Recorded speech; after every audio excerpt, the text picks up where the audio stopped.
সরকার বলেছিল এসআইআর হবে না, কিন্তু অলরেডি এসআইআর স্টার্ট হয়ে গেছে। আইএসএফের পক্ষ থেকে বা আহলে সুন্নাতুল জামাতের পক্ষ থেকে কি পদক্ষেপ নেওয়া হবে? আইএসএফের পক্ষ থেকে কি দেওয়া হচ্ছে সেটা নওশাদ সিদ্দিকীকে জিজ্ঞেস করলে ভালো হবে। আহলে সুন্নাতুল আমি হলেও বা দায়িত্ব তার হাতে। আহলে সুন্নাতুল জামাতের পক্ষ থেকে অবশ্যই আমাদের যতগুলো শাখা আছে সেই জায়গায় আমরা জানিয়েছি, মানুষকে সজাগ করছি ভেতরে ভেতরে যে ঘাবড়াবার কিছু নেই।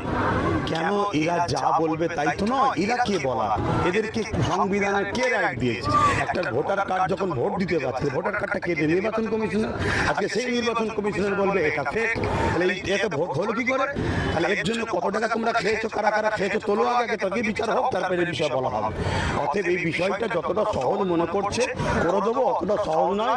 আমরা মানুষ জেগে আছি, তবে সাধারণ মানুষকে আমরা বুঝাবো ঘাবড়ে গিয়ে নিজের জীবনের ক্ষতি করো না, আর কারো পিছন থেকে হাওয়া দিয়াতে খবরদার কোনো অফিস